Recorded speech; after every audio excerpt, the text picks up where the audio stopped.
And I will never forget that job. It was one of the best telephone company jobs I ever had. Thank you, Judy. You're welcome. Okay, we're going to take some questions now. So, raise your hand if you have a question. In the back. I would like to know where Dash Dish meets the road jam. Well, it's on our farm that we sold a year and a half ago. But if you take Route 3, past used to be the Wheeler farm, and when you know where the meadow is, you could turn up right on Wilsey Bridge Road. Well, all that meadow is on our farm. And it's at the northwest corner of that property. And one way you can locate it just from the road is that there's one of these huge sycamore trees that we see occasionally around here. So that's where it is. Does that answer your question? And what does it look like? Is it Oh, a pool of water? well, they're both pretty quiet at that point. It's not too exciting. They just flow into each other. It's really not. And then it flows down Road Jam into the Hudson. Then eventually. exactly. There it goes. It's kind of weird because the geology, that's a whole other subject. The geology here is real interesting. It goes down into Dutchess County, comes back up to Germantown, and goes in up there. And so does Clover Creek and some of those others because of the. Down Station Road. Yeah. Thank you. But I want to mention something about numbers, how you remember numbers. And I remember our wall phone from her dad was one long and two short. I remember that one. And then when we got dial phones, it was 329-6424. And for some reason, I answered this, there is the old toll house on Route 23 east of Hillsdale is called Eastgate. The one going in Hudson called Westgate. But why did Copic, because that was technically Hillsdale, why did that get EA 9, Eastgate 9, and Hillsdale got Fairview FA 5? I'm not sure why that happened. Probably Fairview Hospital. And Oh, could be. now, East Next is- question. Yeah, okay. East, Larry, I just sent out movies of them harvesting ice, and the Historical Society has it digitized. So this summer, when they do their exhibitions, they're gonna show that, and I believe it was Kaufman. Do I have that right? Maybe, and it shows them cutting and with horses, and I believe it's either Copake Lake or Rhodopod. So it's preserved. So, where, It came from Jerry Roberts. oh, I see, yeah. Max, sir. Yes. I'd just like to introduce myself. I'm Ray Bauer. I lived right next to your farm, Dean. Yes, yes, and my siblings are sitting here in the second row, who you grew up next to. Okay, nice to see you. I just got something to add with the story with your grandfather shared a bull with Ben Ackley. It was called Spitfire. And the story how he went after Ben.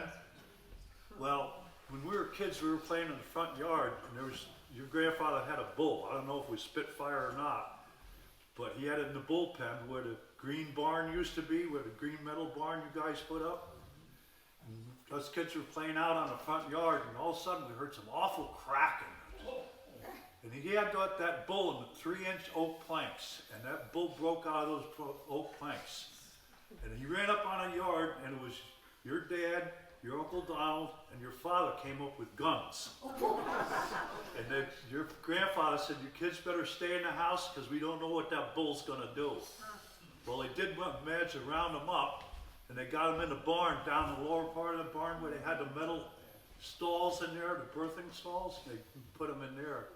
I think after that, that was about the end of, the bull having the bull. They went to artificial insemination. Thank you very much, sir. Another question? That's my story. Yes. Hi, Robert Guerin. So my family bought the Copake Inn in '75, and in the back we were having, Gene Wilcott was putting a septic system in. And he unearthed a large Sawdust. Was there an ice house between the Copac Inn and where Ed Kingsley had his accounting business? Because Gene seemed to think when he unearthed that big pile of sawdust that that must have been the site of an ice house. And wonder if anybody knew that. I would think so. Yeah, sounds like And one other thing, one of the things that I'm 65 years old now, I've been here 50 years. One of the saddest things I think I ever saw was when Clayton Stang was loading up his cows in the Dean farm, and he was giving up his herd. And I watched a grown man cry that day, and it brings tears to my eyes today. I watched a grown man cry as he put those cows on a trailer for the last time and closed that farm up. It was heartbreaking. I was a kid when that happened. I was like 16, and I didn't understand what was going on at the time, but I found out after, and that's always stuck to me. I can still see it to this day. That man crying, putting his cows on that trailer for the last time. Thank you, sir. So with the number of farms that were here, that got repeated over and over with all those farms. I think Yeah. it's probably a similar. Fuzzy's got some numbers here that are pretty amazing. If Listen to you this. don't mind, in the 1950s and 60s, in the town of Copac, there were 41 active dairy farms. In the county, there was 500. Okay, so we had 41 out of the county. There's few farms still around today, but there's no active dairy farms per se. I think there's one, but I think he's going out if he hasn't gone out already. Another interesting fact that I found, these all come from Cornell. In 1960, the average size of a farm was 29 cows. In 1967, it grew to 38. 1975, it grew to 55. But also in that time frame, the number of farms has decreased. So being 41, I don't have those numbers, what they are, but they also decreased. That's when, you start talking about Clayton Stang going out and a lot of these farms, just family farms that nobody wants to take over or something like that, or the Pell's farm where they just say, milk prices. You heard Dean talk about milk prices, how they fluctuated. And, $13, $14, you probably break even. They went up to $16, $17 per hundredweight, and you could make money. But it was a gamble. And the price of farm machinery, fertilizer, seed, all increased. So that helped demise a lot of the family farms. I'd like to add that we are particularly spoiled in this country with food prices, and we hear people complaining about it all the time. And of course, they don't have enough money most of the time anyway. But when egg prices went up to, I don't know, $6 or something, everybody thought that was so terrible. But there were chicken diseases and things, so it's a supply-demand kind of thing. Now they're back down to $3. But my opinion is that eggs are one of the best food values you get for the dollar. And as a country, we spend about 11% of our dollar on food as compared to other countries that spend far more. So we really got a break, and we really should acknowledge that. I got a bull story too. I'm surprised you didn't ask me about We that. need a bull story. Yeah, right, this is good. We had a bull too, and he got out, and my grandmother had planted a silver maple down in the front yard. Not a very big tree. I saw him and I ran up on the steps of the horse barn. But as bulls do, they rough everything up that they can, and he broke off that tree. But guess what? Just like when voles will chew off a baby oak tree, it comes back as maybe 2 or maybe 3, in this case 4. So that silver maple is down on our yard, and it's 6 feet in diameter with these 4 stems that go up 80 feet. And all attributed to that bull, I guess you'd say. Now, I got one more point. Commercial, I used to raise grass-fed organic beef with British whites. They're from Scotland. Of the 80-some breeds, they're considered to be the most docile. Jerry Peel of Herondale has one of my bulls. You can walk up and put your arm around him. At the same token, our granddaughters participated in the strolling of the Heifers Parade in Brattleboro. It's been going on quite a while. About 10,000 people show up to watch young girls or boys lead these heifers in a parade, and now it's mushroomed into fire trucks and all the rest of the stuff. Different kinds of animals. But so they both learned how to lead heifers, that they could participate in that event, which was a lot of fun for everyone.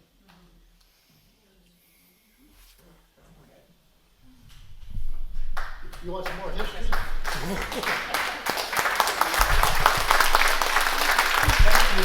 Thank you so much. We do have some more time. The town of Wausau, the milk plant there was the first place to have condensed milk in the country.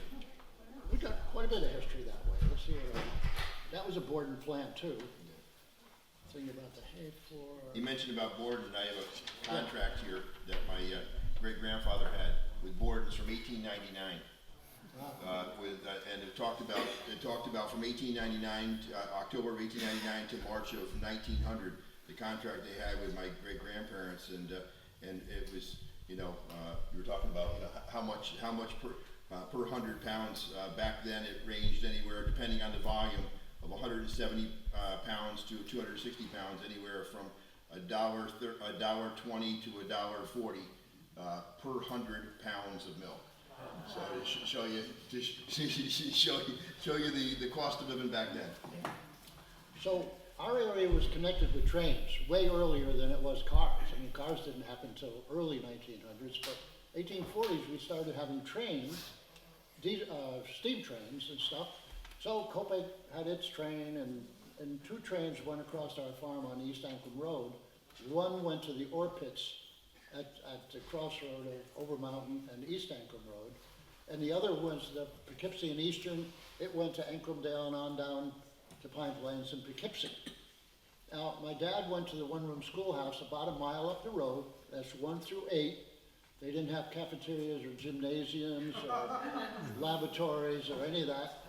And after he graduated there, he took the train, there were 2 trains right by the farm, about 500 feet away. He took the train his freshman year to Pine Plains. Well, lo and behold, the train wasn't making enough money and they shut down in the middle of his freshman year in 1926. So then he had to walk over to Cook Station, which is on the other side of Jerry Peel's, 3 miles to finish up his freshman year.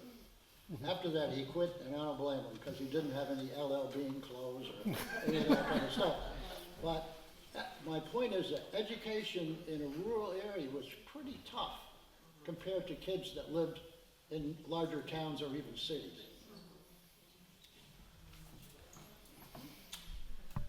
Okay, thank you, 4 of you, wonderful. Yeah, well, Questions. What, are there any dairy farms left? You said there was one? I believe, Lynn, Maine, up in, I thought it was for sale. They're having their sale next week. I gotta say, that's what I said, And they're it hasn't sold, he's going to be selling. sales for 26. oh yeah, that's Copake. Columbia Yeah, County. it's gone. In Columbia County, there's only a handful left.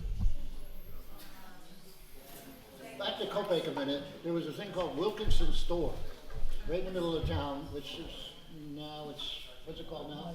Copake General Store. And after that, it became Long's General Store. But I can remember my grandmother taking eggs there to trade for food. And in those days, to me, the word trading was exactly that, as opposed to the high-stakes gambling that takes place on the stock market. They call that trading, I call it gambling. And she collected eggs in a basket called a Taconic basket, and some of you probably know they were made over in Taconic. And I happened to meet the last basket maker, Mrs. Proper. And she had a black ash log in this barn, and she was pounding away with a claw hammer to peel a strip of black ash off to weave into baskets.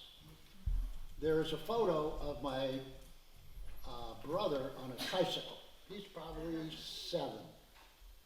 There's a great big Taconic basket tied to the tricycle. I forgot to bring the photo. Me at a year, maybe year and a half, I'm sitting in that, in the basket. Just a fun, Larry's brother was Alan Lampman, the owner of the movie theater. The last time. Oh, by the way, I want to make this point. I think Howard Blue is a tremendous historian. He's done all that, yes, absolutely.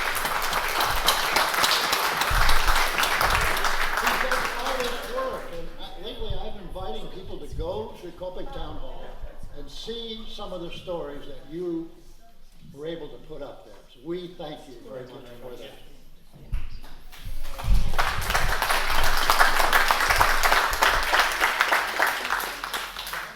Okay. How about the Dell Farm in Kinderhook? I think it's in Kinderhook. Dell Farm. What about it? Cow Farm. Maybe 100 dairy. Will Rock Farm. Oh, that's Will Rock. Will Rock Farm. Oh yeah, 3,000 cows. Yes. Not making any money either. I got a question. Why does Copic have so many people with, famous people with initials? A.D. Langdon, A.C. Bristol. Yes, the answer is yes. JD J.D. Ackley. What? Yeah, I mean, I don't know what that's about to people. I think Astor, he didn't have initials like that, but I thought that was kind of a curiosity. Your brother was my music teacher. Oh, is that right? Yeah, almost every time, every day you run into somebody in Sheffield, and they would say that. They enjoyed him. Yeah. As does my wife, who was a kindergarten teacher in Mill River, and they said she was just the greatest teacher. So people remember what happened when they were in school, and who they liked and who they didn't. Okay, good night, everybody. Thank you.